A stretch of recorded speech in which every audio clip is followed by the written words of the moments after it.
The jiu-jitsu portion of that is very important. It's why I'm wearing today.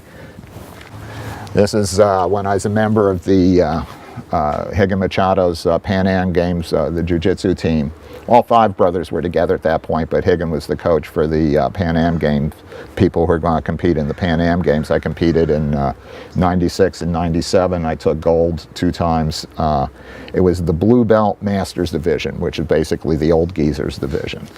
But I'd say back then was when I was in the best shape of my life. And there I was mid-40s, but I really feel that those were my best years as a fighter.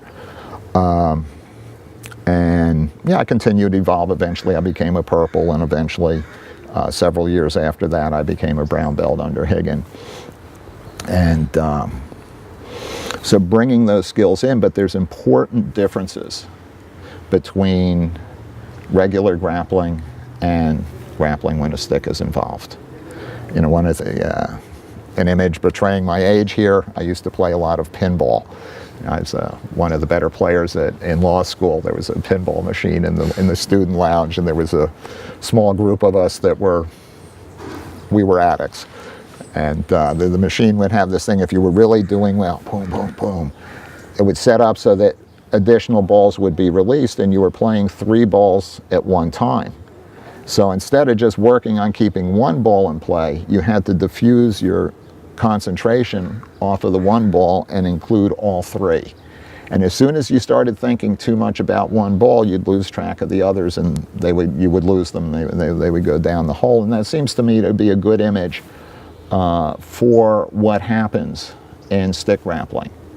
That there's 3, maybe 4 fights going on at the same time. You have the grapple fight, you have the stick fight, and you have the stick grapple fight, and then you also have the MMA fight. And what is a correct response in one of those dimensions is often a wrong response as far as the criteria of another one of those dimensions goes. So the thing is to get your person to make a response based on one category of criteria and know where the error lies as far as other criteria, and to take advantage of it. And so the real key to being a good stick grappler is mental fluidity. And there's a passage in Conrad Lorenz where he talks about watching a cat at play.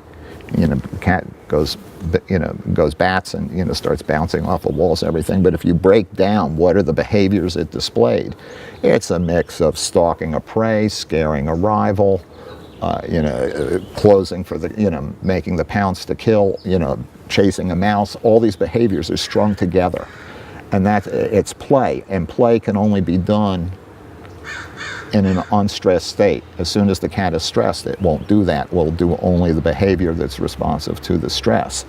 But as fighters, the more we can stay in a state of play, the more relaxed we are, and the faster we're going to be in our ability to float from one dimension of the fight to another, recognize opportunities sooner and faster. And the ability to recognize opportunities, for me, where I really give deep credit is to the material that I've spent all those years learning with Guru Asano, the Methi and the Korto range material. We may have learned it standing up, but it was still there on the ground. And it was Guru himself who helped me see this, because I guess it was about 95, I introduced him to Higan Machado. And actually, I think it was 92 I first introduced him, because I was fresh back from Brazil with Higan. I was part of the first team down there. It took a couple of years to come together. And he had been struggling with terrible lower back problems, some bad sea-lot throws, endless hours in airplane seats. And he was feeling pretty discouraged and wondering about his life in martial arts. He's in tremendous pain all the time. And I said to him, "Girl, all these jiu-jitsu guys have really good hips, healthy backs, healthy waistlines. You should try." And he was picturing his Uncle Vincent using him as a throwing dummy. That was his idea of what jiu-jitsu was. I said, "Girl, no, it's not going to be like that." And so one night the phone rings and he says, "This is Mark?" I said, "Yes, girl." He says, "It's Dan in Asano." "Yes, girl. You really think this jiu-jitsu would be good for me?" Because he had met Higan twice and he felt comfortable with him, because Higan did not have that attitude that was associated with some of the Gracies. I felt very comfortable with Higgins. He says, you really think it'd be good for me? And I said, yes, Guru. I says, all right, please set up a lesson for me with Higgin. And so I called Higgin and I said, Higgin, you got to be really careful with his back. And he says, don't worry, Makadeni, I know how to teach old people. And so the Machado School, they're not the best of business people sometimes. They didn't even have a sign on the school. It was behind the donut shop in the Kings Harbor Center. And there's no way I was going to be able to describe where it was to Guru. And so the only time that was convenient for the both of them was 6 a.m. So I left my house at 4 a.m. to go to Guru's house, pick him up and drive him down to the lesson. And did that a couple of times to get him started. And then the first lesson, Higgin went to start with the Upa, escape from mount, and Guru couldn't even Upa. His back was so bad, even with no one on him. And then this was a key moment. Higgin says, don't worry, we're going to jump that one for now. Jiu-jitsu fits you, you don't fit jiu-jitsu. And so with that, Guru realized that he could trust that Higgin wasn't going to try and force him into things that weren't right for him. Yeah. And so Higgin put him to work shrimping. Tremendous, and Guru's got a work ethic like off the charts. And he just got relentless with the shrimping. And he says, Mark, this is helping my back. Thank you so much for introducing me to this. And then one day Higgin humiliated the whole class by having all of us race Guru down the mat doing shrimping, and he beat all of us by a lot. And as he continued to work, he made the blue, he made the purple, and so forth.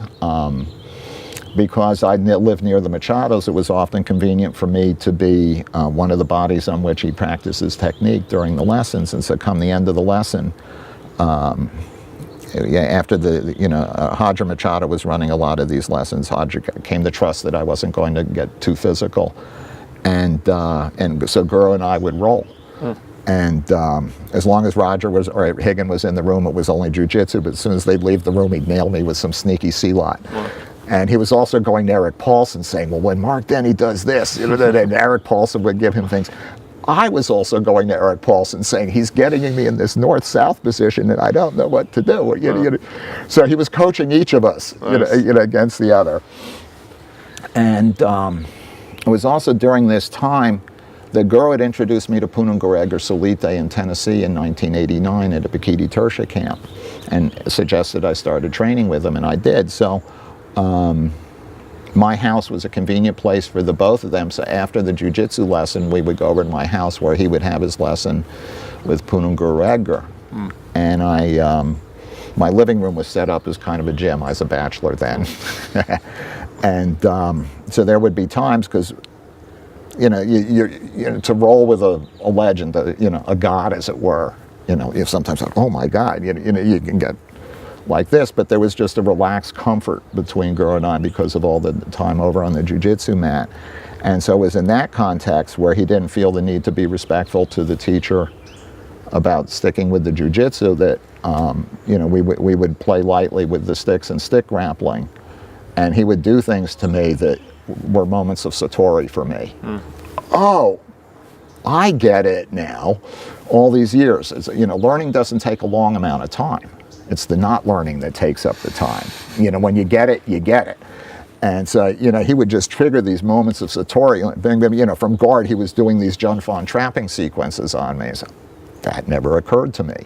And so, for example, if you look at the Kali Tudo 2 DVD, I was using that concept, that experience, to have the top man against guard do the trapping, because most people, when they went to do the trapping, there was this big thing for many years, as well as the trapping any good, blah, blah, well, when the guy can't move away from you because the ground, his back is to the ground, well, the trapping works really well, really well.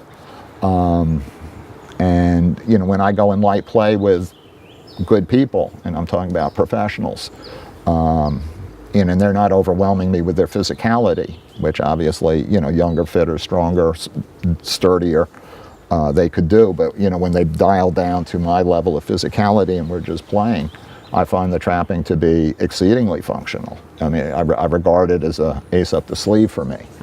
And it can be done from guard or against guard. And then having the experience of doing that on the ground led me to re-examine standing up. And so that, and we now see that in Kali 203 and in the material that I'm working with within the context of the association, some of the work that I did with Pedro Munoz, who's now in the 135-pound division in the UFC. he's part of Team Blackhouse, and so he's staying. Obviously, if you're over there, he doesn't want to be bringing in something radically different from what they're working with him, and so.